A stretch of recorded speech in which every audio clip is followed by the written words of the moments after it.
the New Year, and actually the Epiphany. That it's January 6th, the Epiphany. So hopefully you can really enlighten us today, Trevor.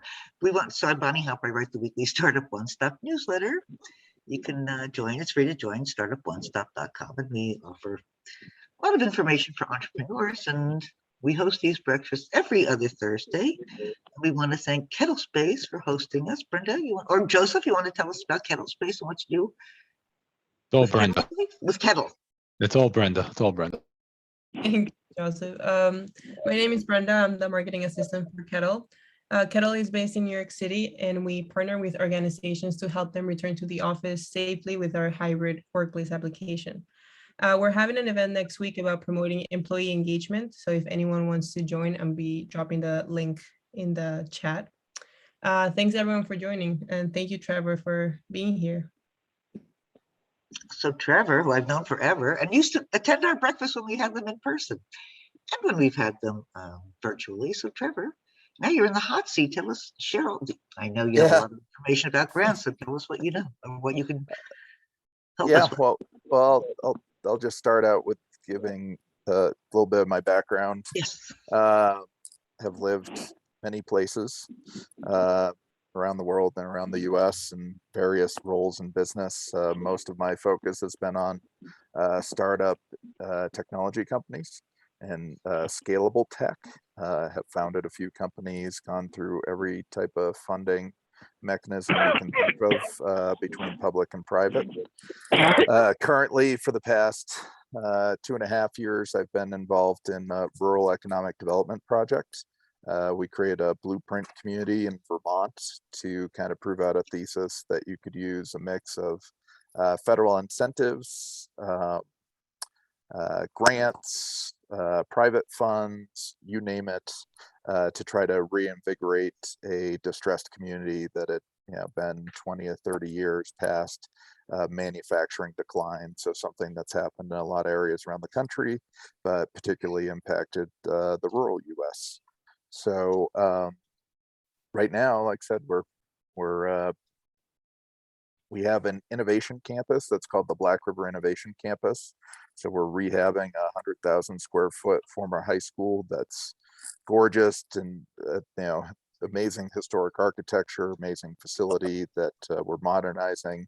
One of the key levers we had in the community a couple of years ago that we launched on was the fact that we had the fastest internet in the world in this small town in Vermont due to this small family telecom that had received about 180 million in federal grants 6 years prior to build out a world-class fiber network.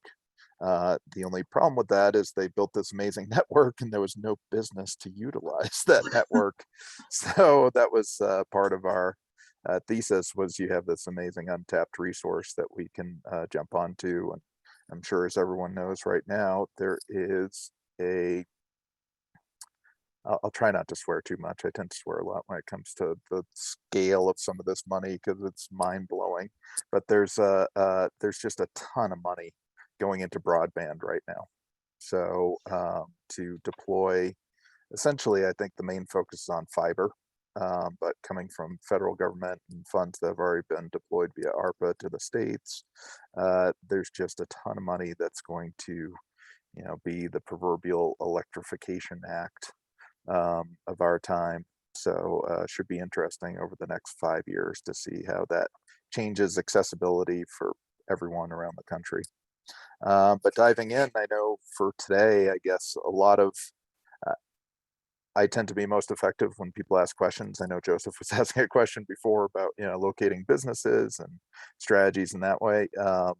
But I can just tell you a little bit about some of the funding that we've been dealing with. I know specifically we've been dealing with opportunity zones because the community I'm working in, as well as other communities we're partnered with, are qualified opportunity zones. If you don't know what those are, it's good to do some research on it. I'll give you, like I said, I give my disclaimer again, I'm not an accountant. I know enough to be dangerous on that level, but at the same time, opportunity zones were enacted in order to help distressed areas get investment in order to help, improve outcomes. And the basic thesis of opportunity zones is the benefit expires in 2027. So they became active 2 years ago.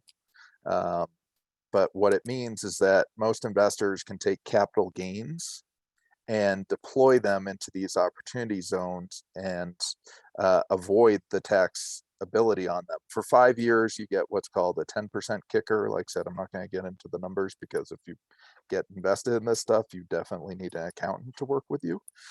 But essentially you get a 10% kicker. If it's 6 years, it's a 15% kicker. 7 years, in theory, it's 20% plus, which means for an investor, and if you hold up to 10 years before you convert your investment, in theory, it's a tax-free investment. Okay, so that's why it was really slow to get off the ground because there was a lot of confusion. What normally happens, if you're not aware, with federal legislation when it comes to the tax code or any type of incentives, is it gets put out there, and you would think that because an idea is out there, but those of us that are entrepreneurs know that's not true, is that you put something out there, you think it's defined. Well, the reality is sometimes it can take up to a year or two after a law is put in place to get the guidance or precedence to give anyone the certainty that they need to move forward with trying to take advantage of that benefit. So that's part of the reason why opportunity zones didn't really take off initially.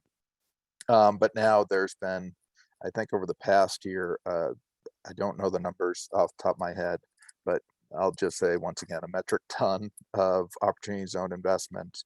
The main focus of opportunity investment has been on physical spaces, so buildings in these defined opportunity zones. And so once again, opportunity zones typically in most states, it's something that the governor defines.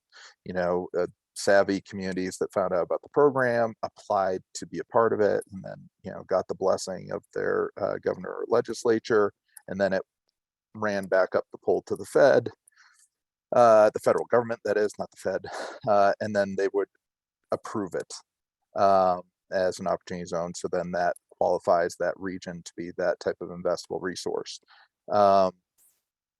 On top of that, so like I said, the first focus for most people, because of the terms of opportunity zones, has been on physical real estate. And that was kind of the main impetus, was to improve the infrastructure of these depressed and distressed areas.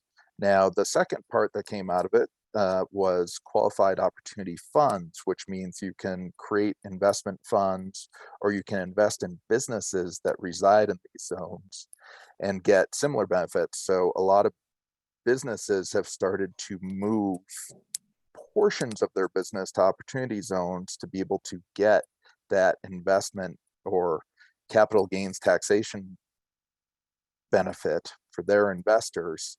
And in order to do that, there are what are called safe harbors. And there's typically 3 main safe harbors, but it deals with a 50% threshold with regards to a business's either revenue or general services provided or products sold have to originate in that opportunity zone. So 50%. And you can see that with maybe a tech company, how that might be a little nebulous to measure, because you could say, hey, let's, I'll just use basic numbers here.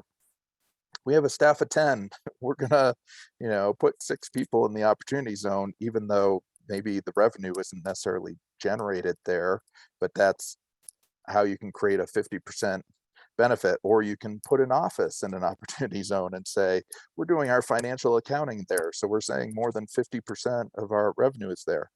Now, this is where, like I said, work with an accountant, because these are a lot of areas that people are experimenting with that there hasn't necessarily been complete and full guidance from the federal government on whether they're going to allow that. But I think in general, the way things have been running from a federal funding and incentives perspective over the past couple of years is that there's so much activity being pumped into the economy that it's really hard for the federal government to give guidance in a timely manner, which I think ultimately is going to allow for a lot of leeway in how these funds are used or in how these particular benefits or incentives are actually enforced or applied.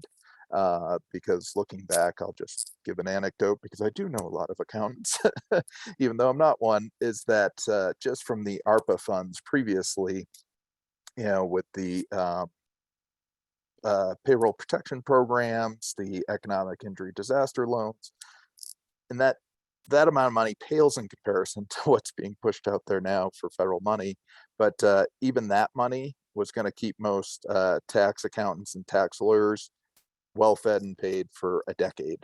So you can only imagine the additional amount of sums that are being pumped into the economy. And you think we have problems in all industries with staffing people. I mean, just imagine the federal workers and the federal government and all of these other people trying to enforce the rules around a lot of these problems. Now, I am not saying to, push the envelope too far, but I'm just saying that's what's so interesting about dealing in this space right now is there's a ton of money being pushed out. There's a ton of grant availability, and the enforceability is questionable, in my opinion.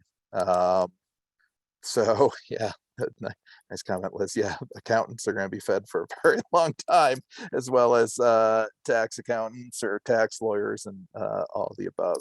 But in general, I think part of the reason why Bonnie wanted me here is just to talk about there's a variety of ways to fund businesses through grants. And I would say there's a couple key things to think about when you're seeking grants through either federal, state government, or even looking at foundations is like any money. So even if it's private investment capital that you're getting, it's about relationships. Now, the difference between private relationships, which historically have been a little more difficult to crack that nut to get the warm intro into someone who has enough capital to potentially invest in you. Obviously, that landscape has changed significantly over the past couple of years and is getting more accessible and better. But on the government side, in theory, that's you, right? you elect these people. I guess I'll say, depending if you have the ability to vote in the U.S. You have access to the people that can help you, and it's their job to help you. It's not like I'm going to assess whatever. No, they have to help you figure out ways to get access to their funds. That's their job. And so with a lot of this, if you're looking at opportunity zones, contact either your local entities or usually there's all sorts of maps. Some states have more accurate maps than the federal government, but you can go on the federal sites and look up, and I'll throw some links in the chat towards the when people start asking questions. But you can find out, like, am I in an opportunity zone if you care about that? Or am I close to an opportunity zone, which may or may not change where you would locate a business because it creates an incentive for someone who might invest in your business if you're looking for investment. Now, going up to the next level, there's all sorts of other federal grant monies out there. For example, with the program I'm running up in Vermont, we got economic development agency money through the federal government through a program called Build to Scale. And what that did is that gave us the opportunity to get matching funds from the federal government to build out a business development pipeline and this innovation campus. So what happens there in the Build to Scale program, like what is, I think, typical of assessment on most businesses, is they give you enough runway for your first 3 years to kind of prove out your thesis and concept. And then if you do that, then you have the opportunity to get another 3 years worth of more significant funding to accelerate your programming, expand your programming, things like that. Now, that type of federal money is a grant. It's a 50-50 match. So that means that in our initial round, we got 1.5 million, of which we matched 750K. Now, match, so it's a very important thing to know when you're dealing with any type of grant funding source, whether it be federal or sometimes private foundations have these same requirements. Match normally can be made up in a bunch of different ways. Now, the easiest way to create match is cold hard cash. I mean, that's the easiest match as far as the validity of the match. But there's also match through in kind. So say you have you're going after a grant that has a match requirement and you need physical space and someone's willing to give you physical space. Well, if you take what the market rate of that physical space would be for whatever the time period is of the grant, then that sum of money can be used as a match if it's being donated to you. There are all sorts of other ways where services, which we know happens a lot in incubators and accelerators, where whether it be pro bono or in-kind services that accountants, lawyers, investors offer up to businesses or startups, that can be accounted for and considered match against any type of grant requirement. So the key thing to think about with especially federal grants, but like I said, I'm going to open up to Q&A a couple minutes because I'd rather hear questions from people and just kind of riff off that, is that, it's nice money. It's really nice money if you can get it, but it's not free money. Okay, so you're given this money, but they're beyond having to have match and all this. There are usually some sort of reporting requirements. There's other conditions. I mean, I'm talking about this right now and I leverage these assets. And I will honestly say I would rather go private capital routes most of the time because there's a lot less bureaucracy involved most of the time. But the reality is, if you're running a business and you're seeking funds through grant mechanisms and you were already diligent about reporting, or you have a good story that was what allowed you to get a grant, then chances are it's just going to be something you operationalize. But I just want you to be aware that a lot of people hear the word grants and they think, oh, free money if you tell a story and they give you. No, it's not. Nothing's free. It's great money because the main thing about grant money, obviously, is it's non-dilutive.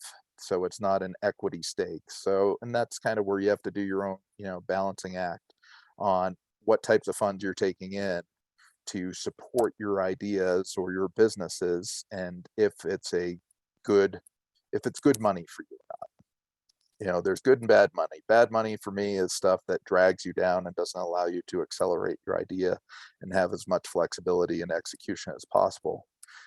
Good money is exactly the opposite. It's money that ideally it's unencumbered. Ideally it has very low overhead to it, and it allows you to go and build out on your idea, your business. For questions, I'll open it up. There's all sorts of programs if we're looking at the federal level with regards to, SBIR, STTR, that stuff we'll throw links in on, which are research and innovation grants given by the federal government. Almost every agency under the government has them. One of the best things to do there, like I said, I'll put links in the chat or we'll distribute them after through Bonnie, is there are places you can go on these federal websites that tell you exactly what grants are being awarded or were there grant opportunities for projects. And the key thing, getting back to the beginning of this conversation with regards to relationships, is to reach out to your, whether it be your state or your federal legislators, talk to their offices so that they can help make introductions for you into whatever agency you want to contact about potentially getting funding from. Now, there are two ways to approach that type of funding, which is one, going to any particular agency that you think aligns with your idea or your business and finding out who the people are who manage their grant programs. They're incredibly accessible because so few people actually reach out and work with them, that you can talk to them, be like, here's my idea, does it fit into your thesis? And you never know, sometimes, depending on what your timetable is, you can work with one of the people of the grant administrators for the federal government to help kind of, nurture your story to fit money that they know is going to be available. Or the flip side is you can find something that they're seeking research or innovation around, and you can talk to that person and be like, hey, is there any way that my idea could fit into that box, or that there could be some tweaks and amendments to unlock that type of funding. And I want to say that, gosh, this might have been, I'm not even going to put a date on it, Bonnie, but I remember it was at a breakfast 10 years ago, maybe. Oh my God.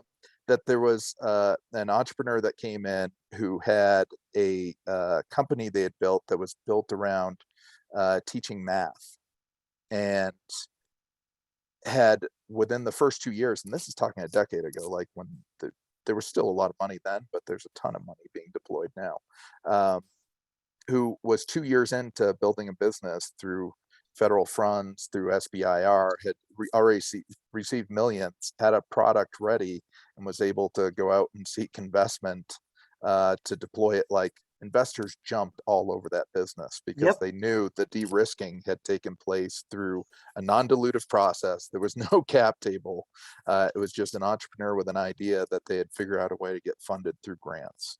She raised 2.1 million. I know exactly who you're talking about. That's right. In fact, we were recently working with a company, it's a biotech company, who raised 30 million through grants, and then we're looking to raise around right before Christmas. It closed within the week before Christmas because they were pre-vetted, having gotten all that grant money. So yes, there's another upside to that. It's a lot of work, a lot of paperwork, but yes, there is another upside. And I'm sorry, Trevor. No. I was going to just agree and pile on to that commentary, is that even though I said, it's not free money and it's not necessarily easy, there's a lot of structure to grants and what's required, but it is an incredibly good exercise, because once you get your first grant or you go down a certain path with an idea, then chances are you can rinse and repeat multiple times with your story and any iterative improvements to it to seek out more funds from like-minded sources. And to the story that Bonnie and I were just telling, there are multiple examples of companies that, if you have success through your grant period, it allows you to do all the dirty stuff that is really hard to do in an equity-based situation of building out an idea or building out a company. You can do all that hard work. You can make some mistakes in a very forgiving environment. You have the ability to be flexible with those types of funds, as long as you're sticking kind of to your core thesis of what your benefit or outcome intends to be. And it puts you in a position that if you do decide to seek private funds or any type of private capital down the line, you are in a very good position because you have been de-risked as much as an idea can possibly be de-risked. So without me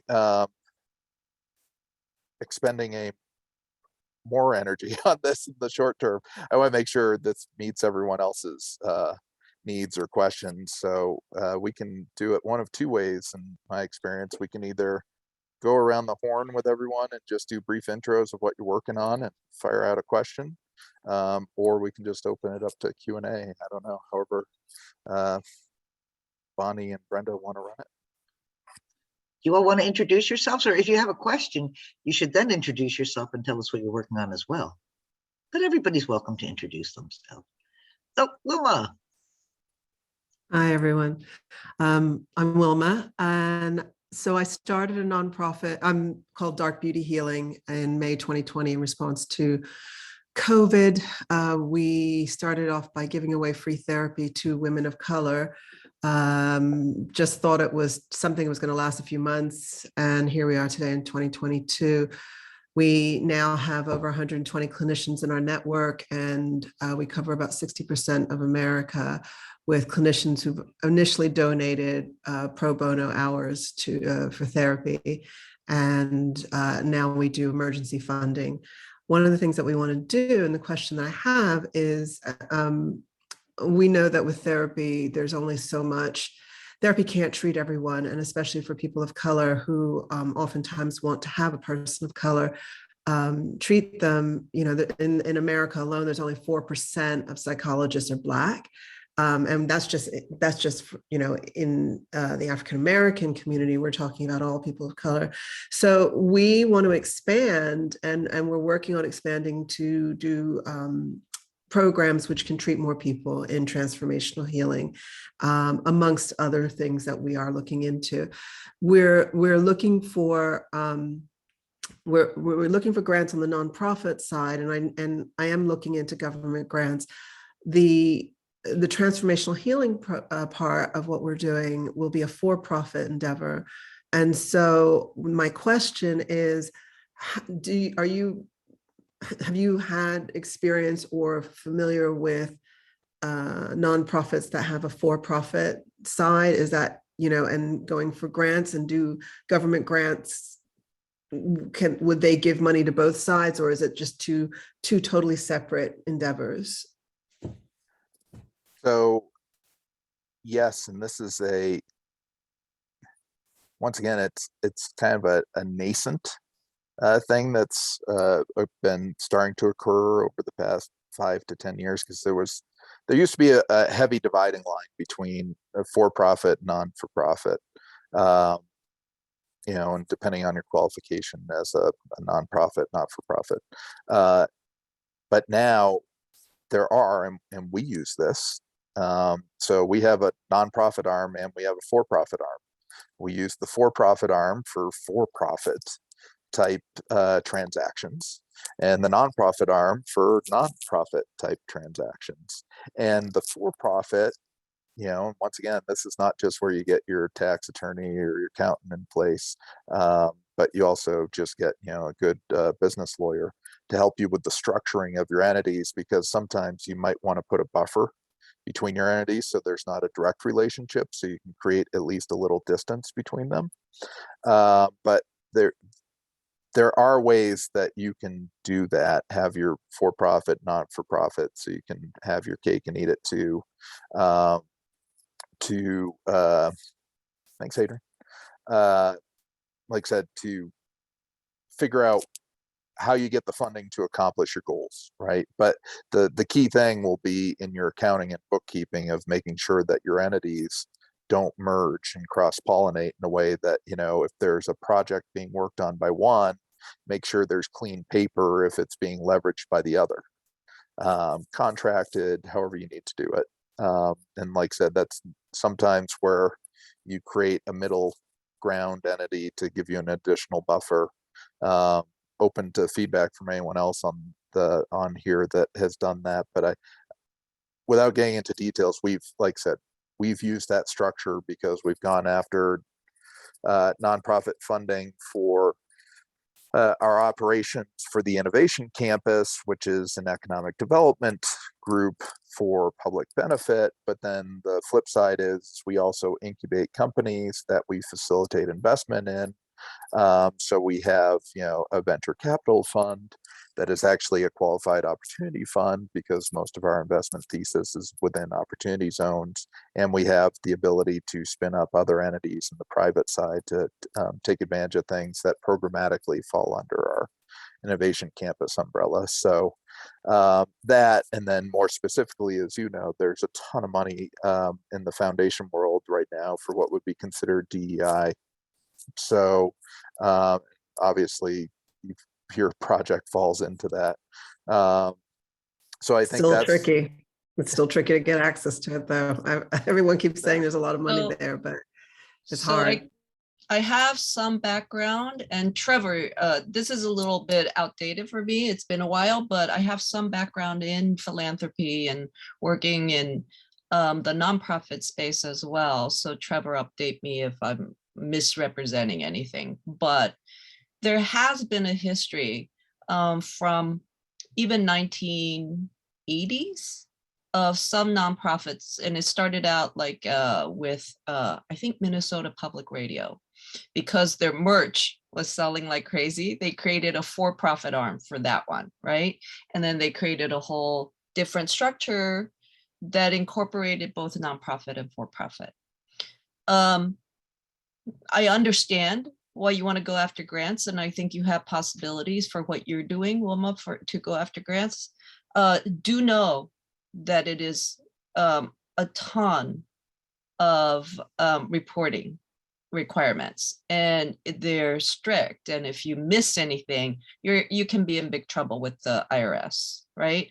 So what Trevor is saying about he'd rather take private equity money if he can, that's no joke. And one of the things you have to think very carefully about is Trevor has built a whole ecosystem, right? And it makes sense because he has all the different pieces. As a startup, you really have to think about your capacity and what you can really handle.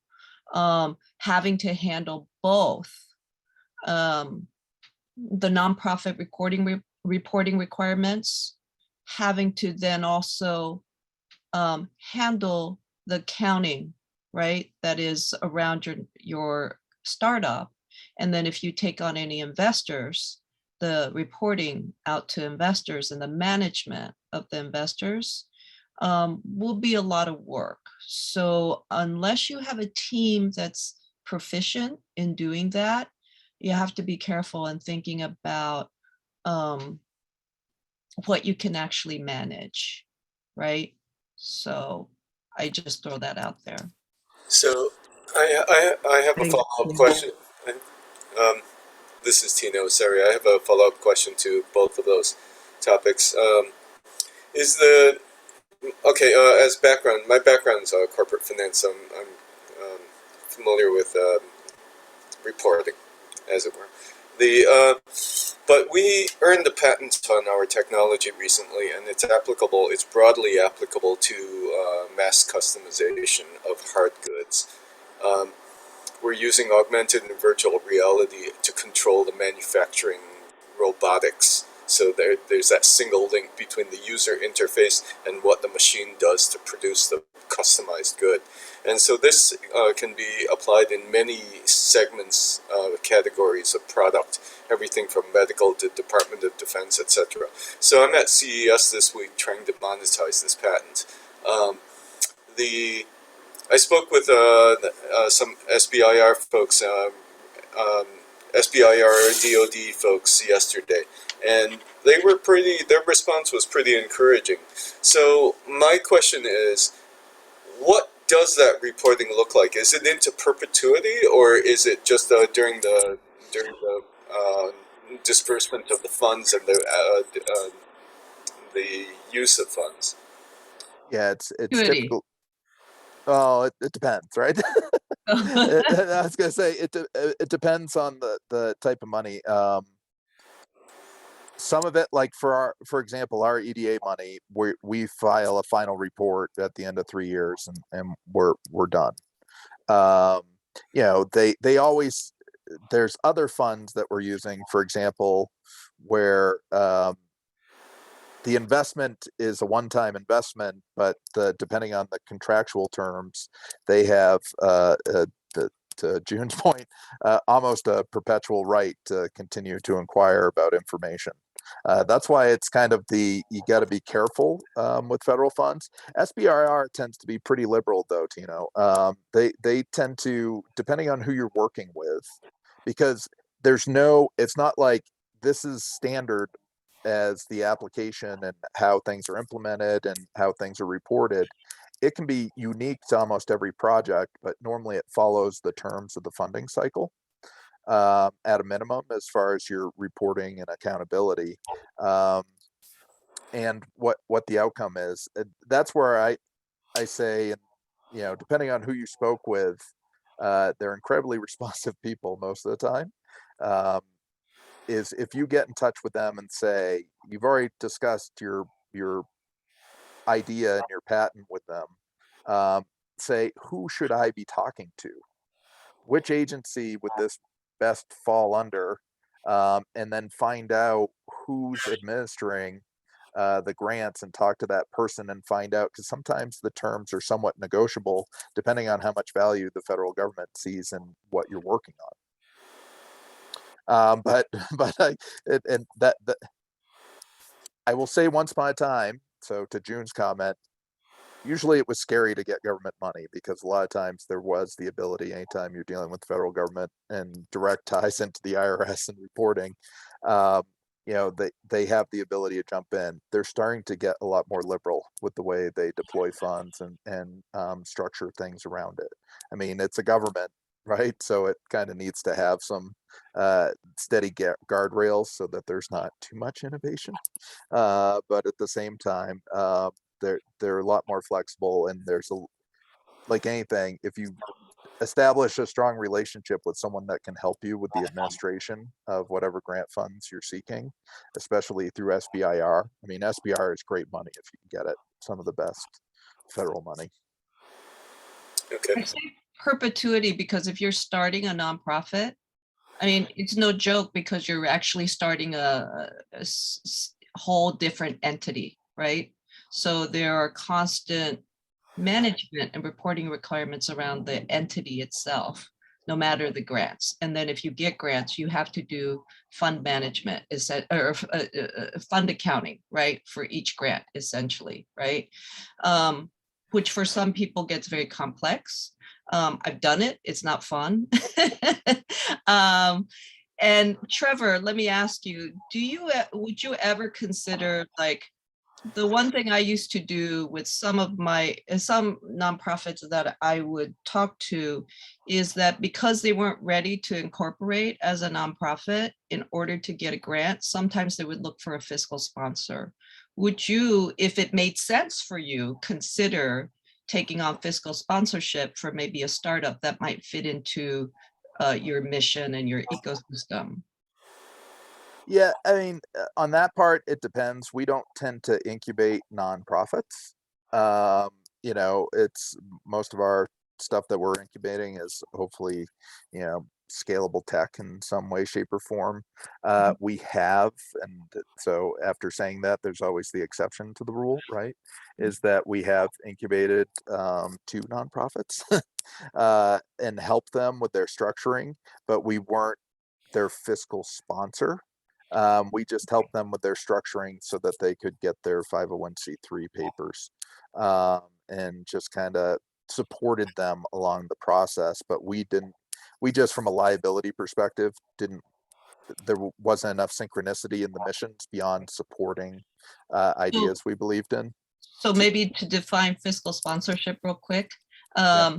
there are organizations out there that, and I'm not sure, there may be some also nonprofit incubators that you can reach out to that will act as your fiscal sponsor to receive the grant and then put it back out to you, taking a small admin fee, right? And so you don't have to be a nonprofit to receive the money, but you have some kind of contractual agreement with this organization. Can I jump in here and just add a little bit about fiscal sponsors? So this has been, since we started in May 2020, it's been a huge learning curve for us. We incorporated as a nonprofit about a month after we started, but we didn't receive our proper 501c3 status until last August. So we were in the position to, we were recommended to use a fiscal sponsor in 2020.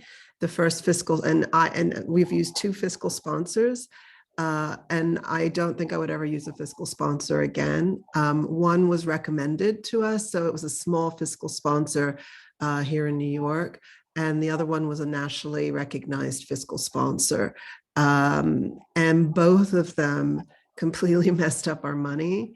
And for the first one that we worked with, they were supposed to disperse payments to 2 different people, and they mixed up the checks and sent the larger one to someone else and then someone else. And it took me months to get the money back from the first company that we're paid to. They were a startup that we had partnered with on something, and they got paid more money than they were supposed to. And as a result, because they were a startup hustling, they didn't have any money in the bank, and that money went into a black hole. So then I had to then spend months getting that money back. And immediately after that, I ended the relationship with that fiscal sponsor. We went for another one who was a nationally recognized fiscal sponsor. And then a year later, we realized very quickly that we didn't really need them. And so we thought we had ended our relationship with them. And turns out a year later, they hadn't canceled our membership, as it were. And they still had like $6,000 of our money that they didn't tell us they had of ours. And then that took me 3 months to get back. And we did the reporting. And fortunately, we had already been doing reporting. So we had all of the documentation together, and we submitted it almost immediately. But it took them another 2 to 3 months of me chasing to get that money back, which was really important for us to be able to still, support people that are going through traumatic periods and pay for the therapy. So it's interesting. The 2 experiences that I've had with fiscal sponsors have been, and I was told to have the relationship with a fiscal sponsor because before we were properly qualified by the IRS, we were told that some donations would, if you're not fully qualified, then they would feel more comfortable putting money into a fiscal sponsor. And in our experience, and albeit only short experience, that hasn't been the case. In fact, the fiscal sponsors have been a real problem. I wouldn't readily work with them again. So I thought I'd just add that in there in case anybody wanted to know about experience with fiscal sponsors. Well, and I'll, it's, once again, there are plenty of tools and solutions out there to solve problems, right? As a general statement, it's a matter of what's the right tool to solve your problem. And to the point on our end, like I said, fiscal sponsorship, not on our agenda because of the overhead of the liability, which gets back to June's comment about capacity, right? These things are not simple. It's got to be the right money where the metrics work. Nothing simple, but at the same time, it's good if you can do it and if you're structured to be able to take advantage of it. But if you aren't, then it's going to be a drag. That's probably going to be one of those negative inputs into whatever project you're working on, which you try to avoid as much as possible. So going back, I just want to make sure, Tino, did we at least, I didn't get into depth on what you were touching on, but I would say that you can talk to whoever you can find as a contact at SBIR, because they will, that's the beauty of it. Once you're involved and you have something that they're interested in, is they'll help either to structure it to your benefit, or at least they'll hold your hand through the whole thing and give you the resources you need to make sure it's either a good money for you or a good opportunity. Yeah, maybe if we could step back to a higher level, whether I should even pursue this, because so we have this technology, and the technology allows for it's essentially distributed manufacturing, mass customization in a distributed network. We're leveraging it to we sell custom furniture or custom cabinets, but we use other people's assets to produce them. The assets are completely throughout the industry. And so there are 4,000 of these machines, idle machines, that we can tap into the same way that Airbnb taps into idle bedrooms. And so we have a distributed factory, a virtual factory, and we manage that through kind of like an Uberized e-commerce system, if that makes sense to anyone.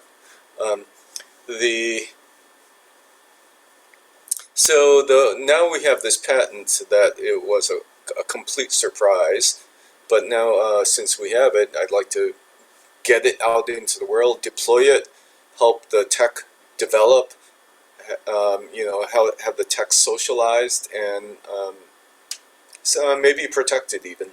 And then, of course, it would fund our company. But one of the avenues of using the tech is with the Department of Defense, because it's perfect for that on battlefield mission continuity type of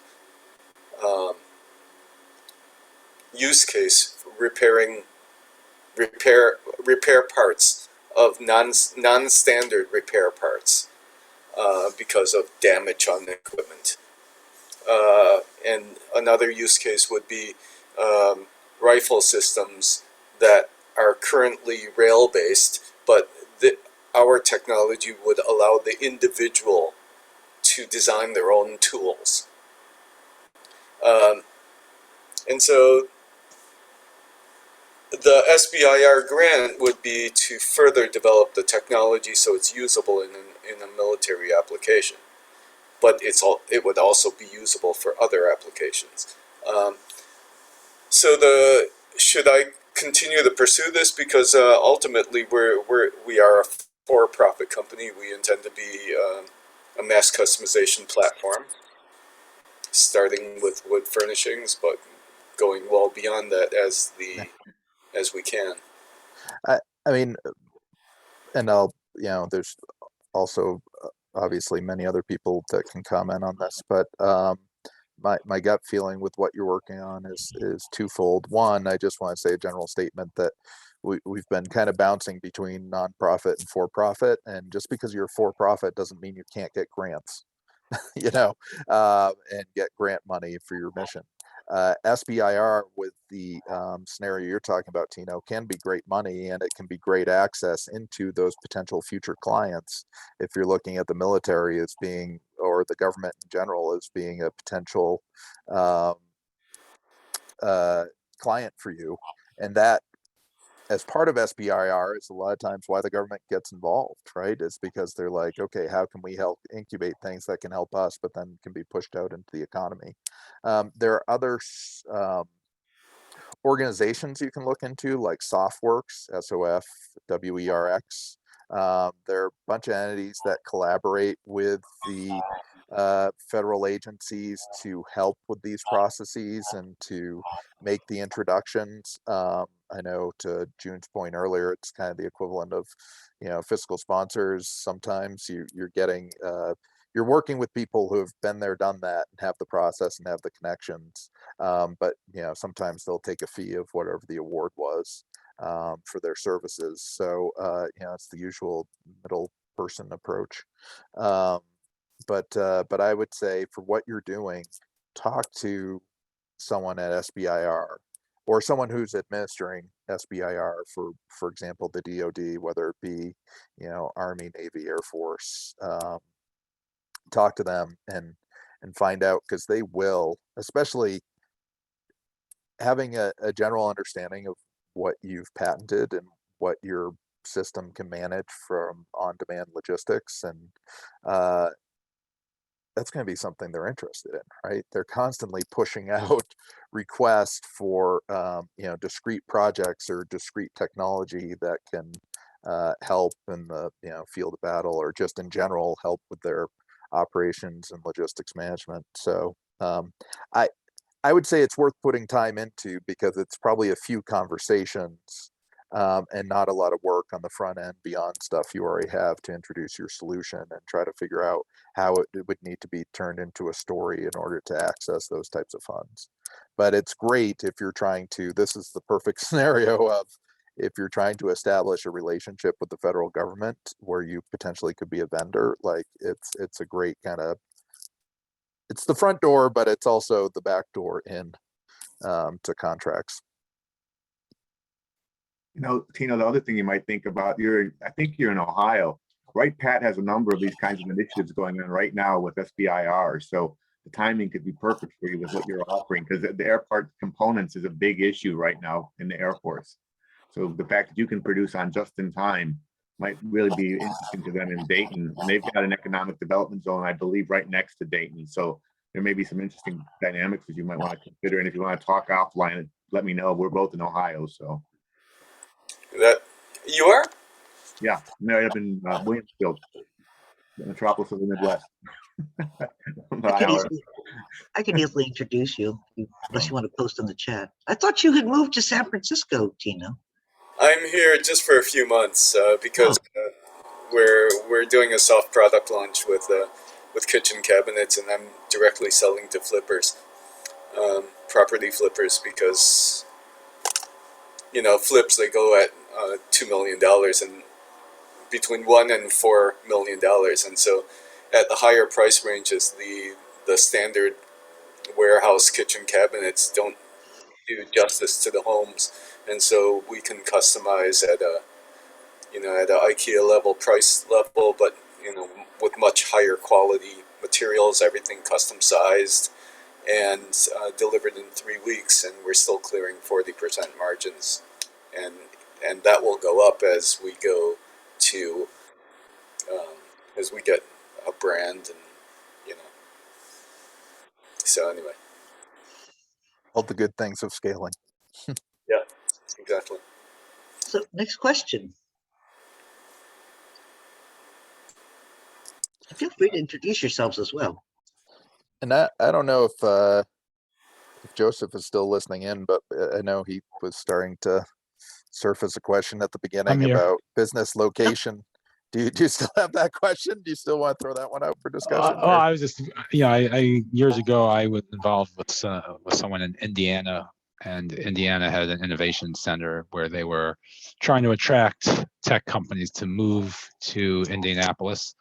and they were, financially incentivizing these folks based on the number of people jobs that they were going to create for the residents. So I was just curious. I mean, you covered a lot of that with the opportunity zone stuff. It's slightly different, but I know but this. they were incredibly successful with putting Indianapolis on the map Yeah, as a as a legit. And I know there are other cities, whether they're in the Midwest or South, that are doing the same thing to try to attract talent and tech companies. Yeah, I think, I definitely have strong personal opinions on a lot of the incentives I've seen out there and their actual effectiveness versus kind of the fluff of a good story for, whatever political entities pushing them out there. With the, hey, we'll give you $10,000 to move here type thing for a lot of entrepreneurs or for remote workers. State of Vermont specifically did it, was considered an amazing marketing campaign. And then you actually look at the economic impact of those dollars, and it was like, I would say it was a net negative, significant net negative. But no, there's so, I mean, it gets thrown around a lot, but I every day am out there working with people and advising people on, as well as for my own purposes, looking at different funding mechanisms and how do you find good money to support whatever ideas you're working on. And we are currently in a time where there is a ridiculous amount of private capital. There's a ridiculous amount of public capital. There's just a ton of money out there that what's getting more difficult now is not finding money because of scarcity. It's finding money because of abundance and sorting through the noise to figure out what's the best money for what you're working on. And as we talk about, all the different things that go into money, raising money or finding money to fund your project, your idea, we're looking at the grant side. Grants are across the spectrum, incredibly subjective money that has a variety of requirements around it, with regards to reporting or staying within the guardrails of the story you've told, without veering too far out of that story. Some of it is just like, here, it's more benevolent. Here's some money for just general support of a project or plan without a lot of encumbrances. And I know I touched on it at the beginning, but the relationship part, which if we're kind of veering back towards grants, a lot of grants too, it isn't just, I have a great idea, I've told you a story, I'm going to get a grant. There are also other supporting aspects to getting grant money, where normally you need to have a coalition of supporters where you get letters of support. And depending on the scale of the grant, or if you're dealing with federal agencies, either you need support from someone who's going to be a beneficiary of your project, or support of someone who will be supporting your project. For us, for example, with this project in Vermont, we had our whole congressional delegation, we had the governor, we had legislators sign on to support letters, which is also great to have as part of that initial legwork you do, because then you have people that if you actually execute on your project, that's some amazing air cover going into any other conversations that you would want to, or organizations you want to engage. When it's the same thing where if you have success in your business idea, or even if you fail in your business idea, but your execution is still solid, so you get private money in, and we know most businesses fail. I mean, that's just the statistics. But if you keep a good relationship with those funders or supporters, and you give them something that shows like, hey, they invest in something that even though it didn't maybe succeed in a business element, it was a successful effort per se, then those, once again, are the people that are going to support you going forward. And I always say that when it comes to looking for your funding. And I'll ask Trip to jump in on this, because I know he's Trip and June, because of their backgrounds and experience. But if you have a good relationship with people, and you do the things that you say you're going to do, or at least you're as transparent as possible about the whys of your successes and failures, then chances are those are the people that'll continue to go to bat for you and kind of be there in the trenches. Well, one of the questions I'd have for you, Trevor, is I'd ask you about the corporate innovation centers. I'm in Columbus next week specifically to talk about that, the coalition between the government and the corporate innovation centers who are looking to put things up. Have you had much exposure to the new corporate innovation centers and some of the things they're doing, because they're being funded by some of these kinds of government projects? Yeah, it's we have something that is nascent that falls along those lines of us being the conduit for partnerships with corporate innovation models, that because of our physical infrastructure and our programming, that we're going to work out maybe some sort of licensing partnership on this. But yeah, that's once again another source of amazing funding. I know June's worked on that too, so I'd love to hear her thoughts, because June's kind of on that innovation edge. So June, would you like to share a little bit about, because I think that's another way of getting money. And then what it does is it gives them credibility. If you have a government grant, the corporate innovation center is going to be much more likely to go with you. If you have a government and a corporate innovation center's grant, you're going to have the same way to go back to the government and say, here's what we're working on. They kind of cross-credential themselves a lot. What are your thoughts? Yeah, and I think for most startups, I mean, you want to sell to corporations, right? You know, you want to be acquired by a corporation. So there's increasingly, I think the number of corporations that have launched some kind of innovation center from the time I launched Serval is ridiculous. You know, it's just huge. And some are more sophisticated than others.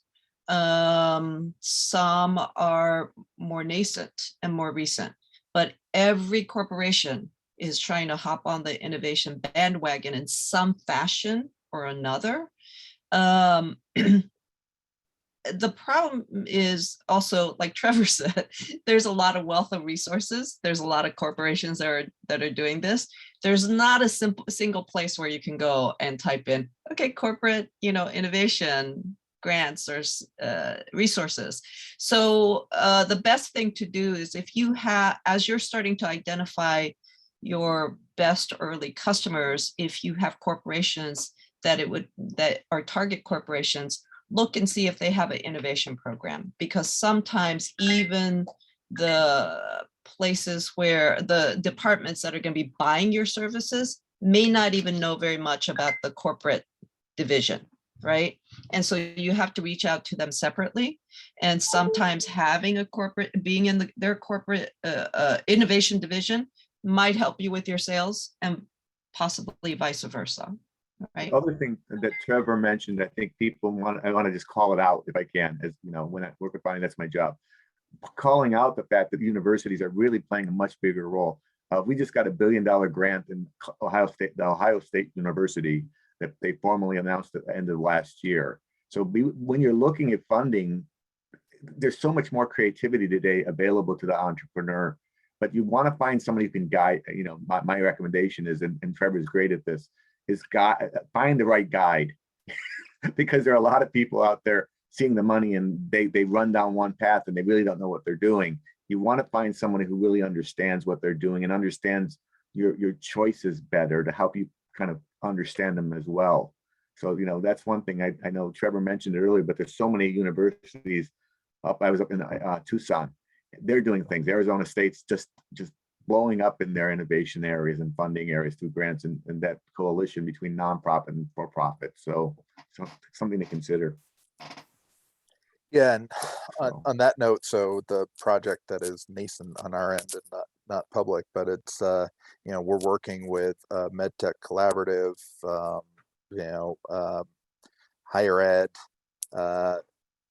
corporate, and ourselves as kind of an economic development agent to try to create this type of program where, to your point, Trip, you kind of supercharge the synergies between all these entities, so that you can have that guide or that single point that can be a resource for incubating or accelerating these types of ideas, as well as access to the funding, all the things, right? And if you're needing supporting letters or you're needing all these things, it's like, okay, great. Hopefully we have a network of built-in support that can, once your idea is validated or assessed, then you have access to a lot of these resources that, as a new startup or entrepreneur, can be really difficult to dig into. So to that point, yeah, I would say in any search, so similar to what we talked about with Tino, like go straight to the source, SBIR, like talk to someone there, get a contact, or find a conduit that has experience already executing on these things,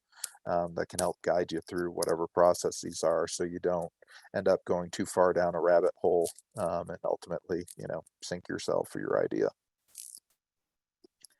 I'm going to ask Liz Gallo to introduce herself and talk about what she's working on, because she's in the education space, which is a hot space, and I am sure Trevor knows it. So the last couple of months, we've really funded all the work that we've done through grants, and it's like quadrupled our business. So I run a company called Y-Maker. We do all things STEM, so any type of teacher training. In the K-12 space, we have worked with college professors as well, getting kids to do hands-on design thinking, project-based learning, with like the ultimate goal to revolutionize the education system. You're in these communities doing all these amazing projects that you're talking about, Trevor, and the kids in school are not prepared to leave school to do any of that work. And it's kind of my goal, just to help teachers and kids realize that the schooling that we've been giving them isn't effective for what our young adults need today. So we've actually partnered with the New York Power Authority here in New York State to do curriculum writing lesson plans for electricity and our electric grid here in New York, and zero emissions vehicles, and sending all of that information out to low and moderate income communities. And now we're working with like the National Energy Foundation to do something similar. And I was interested in hearing about your opportunity zones, because I was thinking, what is happening in the schools there? How can we support opportunity zones and provide that training and provide that support to teachers in schools? Well, first off, I'll say we should definitely connect offline, because And I'll introduce you. I'm working with some schools that are trying to do so. I'll just use state of Vermont as an example, only because that's my playground right now for the most part. Passed some funding right before COVID hit, some new funding regulations that essentially forced mergers and closed schools and communities that, once again, it was like piling on to distress they had already been under for 30 years. And then you take the key asset of innovation and population stability, which is usually a school for most places, and they closed them. And so a lot of communities were like, we don't want to give up on this, but we also think the schooling system as it stands is broken.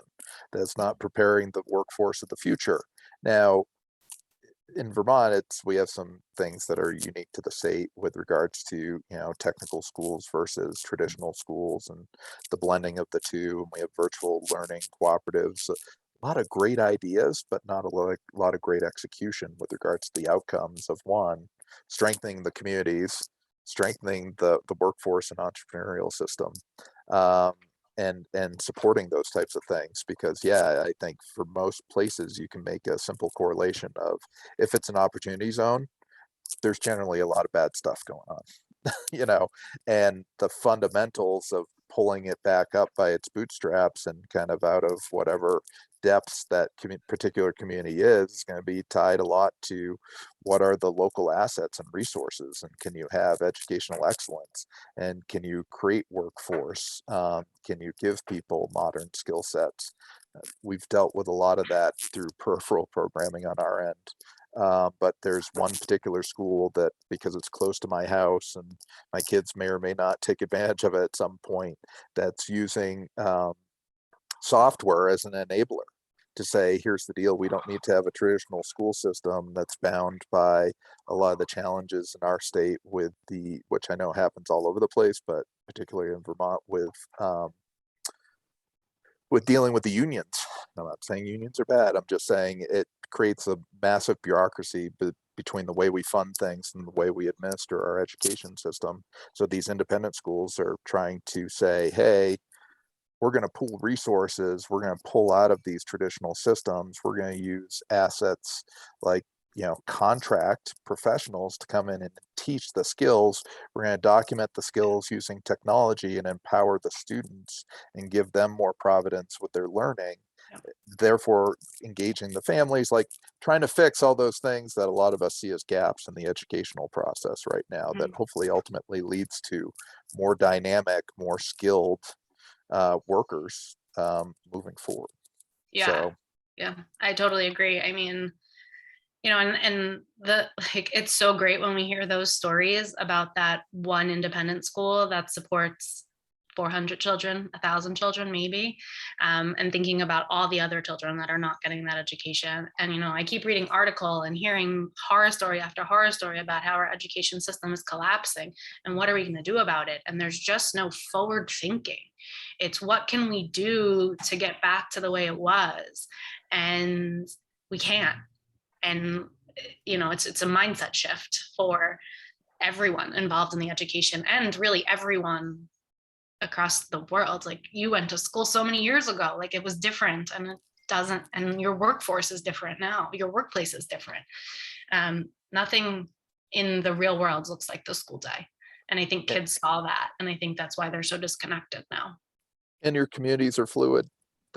You don't tend to have someone that locates in a place and stays there for a life. Right. It's transferable skill sets and skills acquisition, and how do you manage that, and how do you create that equity so that it's not detrimental, as well as getting to the underserved or under-resourced communities. It's being a techie, I'm a big fan of the positive sides of tech, of being a way to connect people and enable, as long as obviously the content doesn't get distorted. So yeah, I agree. So super passionate about that, and would love to talk more and talk with anybody who's interested in ways. Yeah, because I'd be interested, based on what you're working on, to connect you with some of the tech platforms we're experimenting with to try to tackle those problems and create scalable solutions. Yeah. You have a homeschooling aspect to it as well, Liz, and so many people have moved into homeschooling now. We can support homeschools. We can support homeschool parents. I personally love the value of homeschool communities, where groups of kids are getting together in small groups following their interests. So, one of my friends just did a whole video thing with a bunch of homeschool kids because they were super interested in creating some great videos, and they created commercials for like local businesses in the community that then were airing on TV. And it's just this amazing project that this like group of 10 kids got together to do, of all different ages. And I can only imagine how much they learned and how much they experienced through that. And that's amazing for them. So we can support leaders of homeschool to do that. But honestly, I value learning as a social aspect. We learn through conversation, through discussion from other human beings. And I value kids being in places with other kids. I don't think school has to look like it has to look, but I think kids need to be with other kids in order to learn best. And the same is true for adults. Yeah, so much more. Another I said I agree, but COVID has changed a bit of that. So just wondered if it was more of a focus of yours. Yeah. Thank you. So we can have introductions as well. Natasha, I know it's always difficult for you to speak. Matthew, we haven't heard from you. If you want to introduce yourself and tell us what you're working on. Sure. Hi, I go by Deke, and I'm more on the creative end of things, but I'm here learning about, everybody loves funding, right? So yeah, thanks for having me. Sure. I actually have a question. Bonnie always says I have a question. I didn't have a question before, but now I do. People to write grants for you. I find it very overwhelming and time consuming. And a lot of our money does come through grants. And I'm wondering if anyone knows anyone that's really good at finding and writing grants, because I'd love to connect with them. I know someone, of course. And I would say that's a tough ask sometimes too, because good grant writers, you know, if people know them, sometimes they hoard them if they're having success with them. But yeah, to Bonnie's point, I think we can put you in touch with people, but a lot of, you know, depending on what you're working on, if you're going for really good grant writers, there's, you know, professional grant writing organizations where you can find grant writers in your area with your specific area of interest. Because I would say to that point, grant writing can be very specific. And sometimes it helps to have grant writers that have industry experience with what you're working on. But general grant writing, right? People can at least help you structure a process of having those pieces together so you have a replicable process that kind of takes the weight out of, you shouldn't be recreating the wheel every time you go for a grant if you have a reasonably focused story. It just feels like every time I open a grant, they're asking for something different that I don't have, or we're recreating, or we're digging through to find. And it makes it really time consuming. Well, then that's where you get I guess my response to that always is the cost benefit of, you know, is that the right money for you? You know, because if it is, then great, maybe you're unlocking another path of funding resources that you can. I always look at any grant we're approaching and be like, if it's asking for something that's slightly out of scope of what we've normally produced, is it something where we can see it having significant recurring value after the fact? Unless the dollar signs are so big that the one-time effort, you know, outweighs, we'll either use one of our grant writers or we'll outsource. It's never easy, but you know, you've got Bonnie.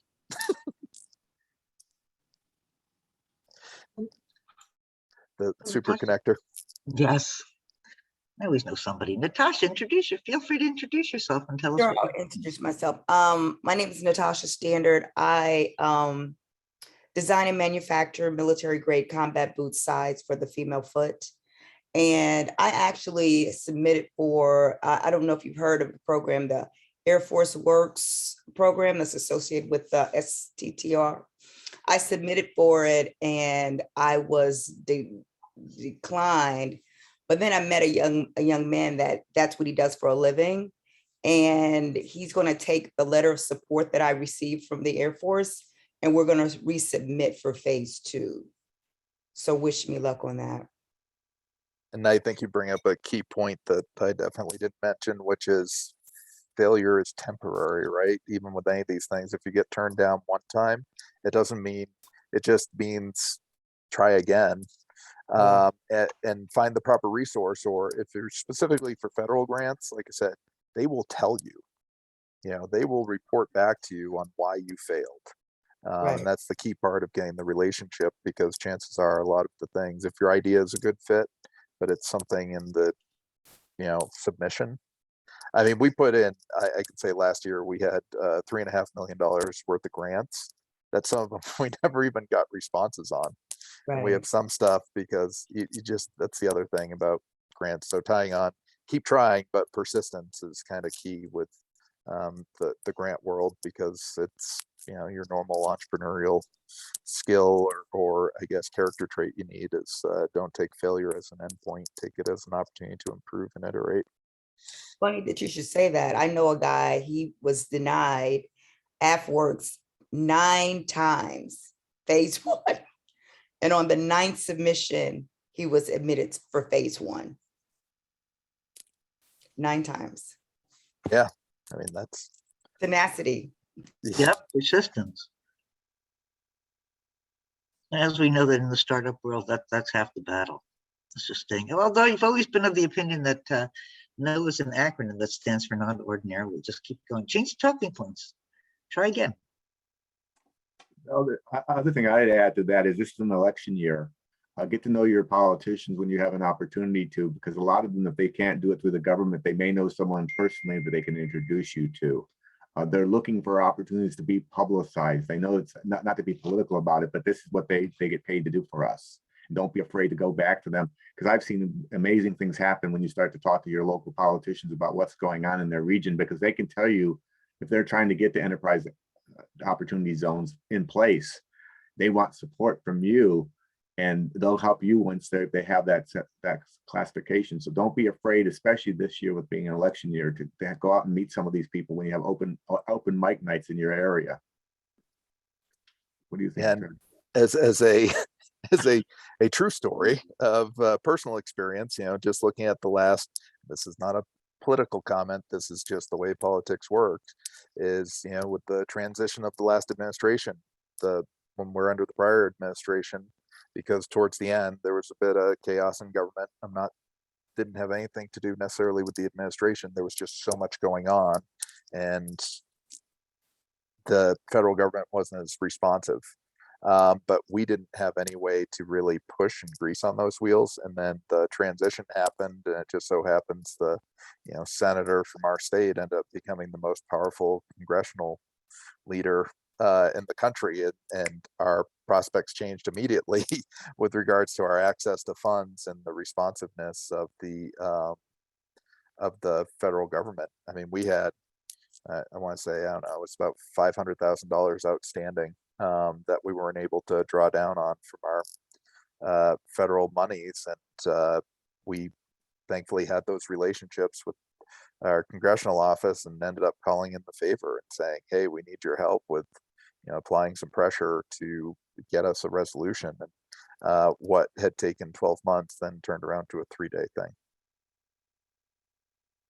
So to that point, just most people, like I said, with SBIR, with the federal government, it seems so daunting most of the time that people don't reach out and try to use that as a resource, when actually it can be an amazingly effective resource for getting things done. Or to Tripp's point, getting introductions, and because they're the ones who are talking to all these different people, and usually all the high net worth individuals that are going to fund their campaigns to get them reelected.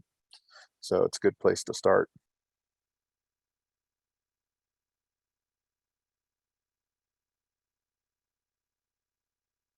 I'm muted. We have a few minutes left if anybody has. I just heard that Deke is overly humble. He's a filmmaker. Well, an award-winning filmmaker. When I'm in my element, I suppose. And a professional I guess violinist with the Colorado Spring Symphony.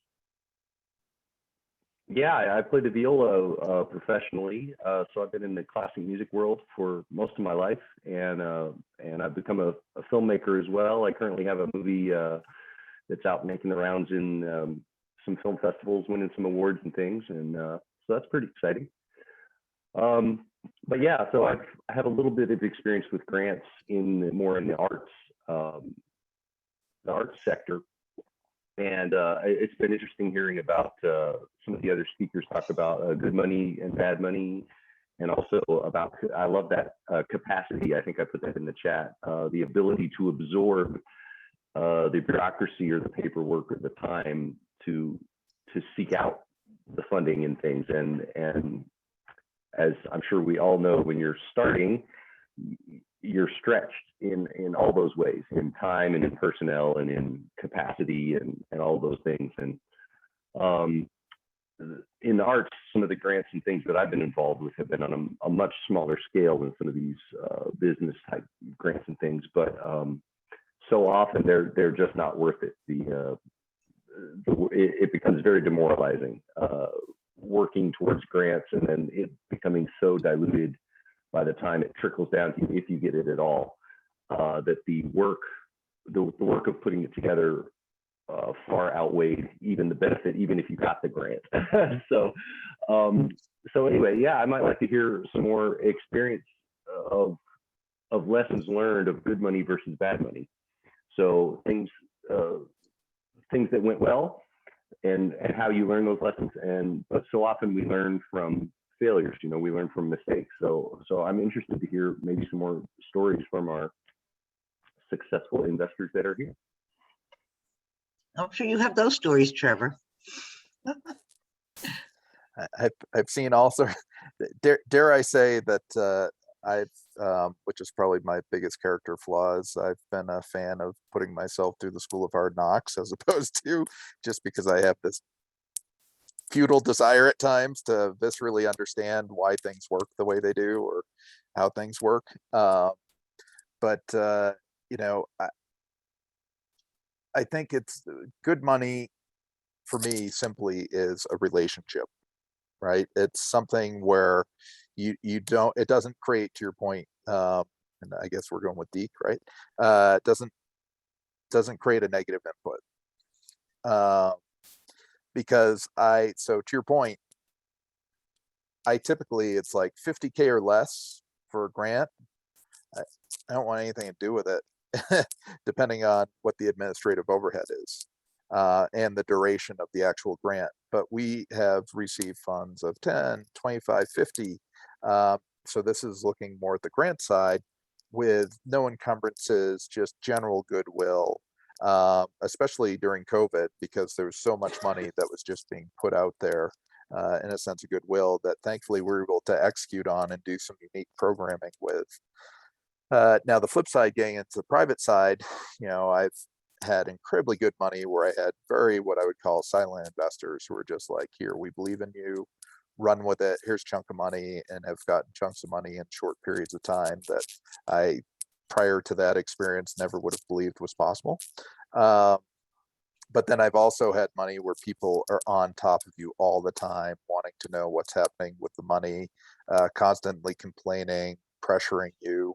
And, you know, there's a, you know, depending on your generation, there are different interpretations of what is positively applied pressure towards creating, you know, the urgency of a specific outcome. I've seen both. Personally, for me, I like to figure stuff out on my own, and I like to have good collaborative relationships. I'm not very good with taking money from people who are like, you must execute like this, and you must report like this. That just, for me, is kind of more of a lifestyle choice too. I'm like, I don't operate well in that paradigm.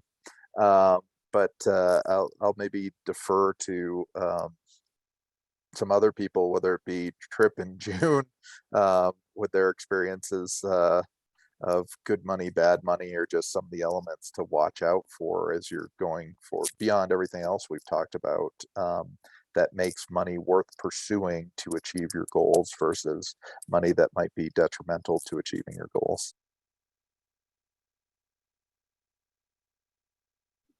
I mean, it's really hard, right, to walk away from money if you're a startup founder.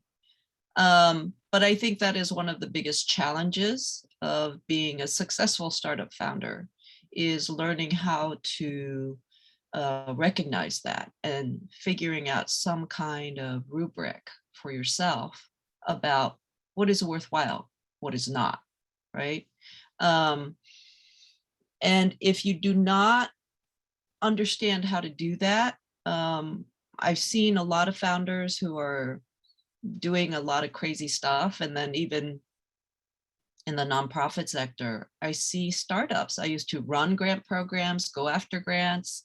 I was in philanthropy as well. And I've seen a lot of people chasing money, and they're just like frantic, and they're not thinking, and they're like, what do we need to do? And I'm like, okay, it's in the guidelines, because by law, we have to make that clear.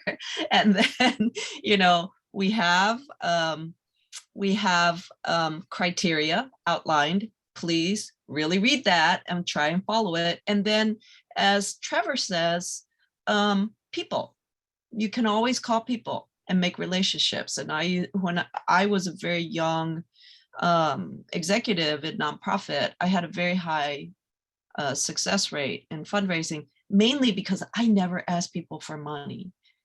My main goal was I had a meeting, I got to know them, I asked them their goals, and I did not ask them for money until they basically told me, come in for this amount at this time, because they had specific times when they were reviewing certain applications. And I really focused on building that relationship. And Trevor is absolutely right. You have to build those relationships because people give to people.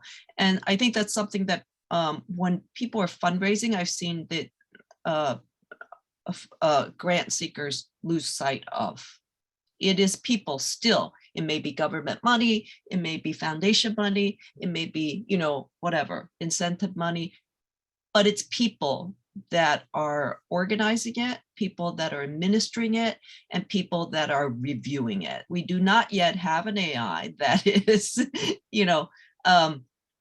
without bias, reviewing all these applications. It is still people in a room talking about it. And I've been in those rooms and there are very tough discussions and it could come down to one small thing. So, but if you have an advocate speaking on your behalf in a room where you're not present, it makes a huge difference. So, but also back to the good money, bad money, don't be afraid to walk away from a bad, something where your gut is telling you it's not right, because there will be other opportunities that will open up. And it may sound like a great thing on paper, but not every opportunity, not every all money, not every person is the right person for you. It's a big wide world. So find your group, your team, your squad, your champions. Good advice, and thank you.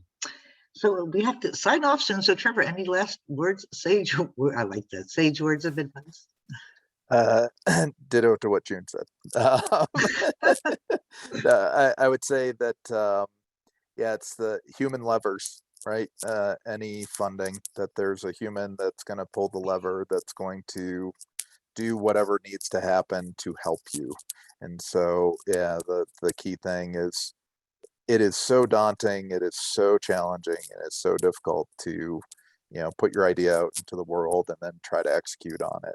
The best thing you can do is just get out there and ask people. And then the one thing I'll say that is kind of the essential skill of today is, if you yourself are not a good storyteller / salesperson, then you better partner with someone who is, because that's going to be an essential element, more so now than I've seen at any other time in my personal career, is being able to get out there and tell a story that's succinct and resonates with your audience, whether it be funds or clients or whoever's going to give you the value back you need for your idea. So, but thank you. I appreciate this. This was awesome. Thank you, Bonnie. Thank you, June, everybody. Trip, Michael. Good to see everyone. Brenda, Liz, definitely pop your email in or get connected through Bonnie. And Tino, if I can help, happy to see who I know in my networks with all our SBI our work that could help you out. I appreciate that. Thank you. I'll send you a LinkedIn connection. Sounds good. Okay. Trevor, I don't know if you want to post your email, because we do post these on the Kettle site, and I'll hook you up with these people privately. No problem. Yeah, no worries. I'll throw my BRIC email out there for now. Okay. Because it's going to expire. I know that. So thank you, everybody. Thank you, Kettle for hosting us. I still call you Kettle Space. I'll never stop that. And we'll be back in 2 weeks. And we also have our clubhouse room. And I posted in the chat that June and I and Shayna Waller, who's an angel investor, who Trevor also knows, are hosting an event tomorrow. That's about the pitches that you need. And how to effectively use them. And how to effectively use them. The link is in the chat. So hopefully some of you can join us tomorrow. It's at noon tomorrow, noon Eastern time. And read the articles that you all have been publishing too. They're great. Oh. And then also, Bonnie, if I could put in another plug, Bonnie and I are also launching a startup C-suite series where we're going to feature startups. We just posted an Eventbrite where we're going to feature various startups, and we're going to have a panel. We're going to do this, but in a more concentrated way, featuring a particular startup and diving into what is the most critical thing that will help you move forward, jump forward, right? So if you want to be featured, please fill out the form and let us know. We're going to start on Monday, and we'll do it about every other week. And the form is always in the newsletter. Yeah. So thank you, everybody. And see you in 2 weeks, or see you in the clubhouse, or see you tomorrow. And thank you once again, Trevor and Kettle. And have a wonderful day. Thanks. Bye, everybody. Thanks, everyone.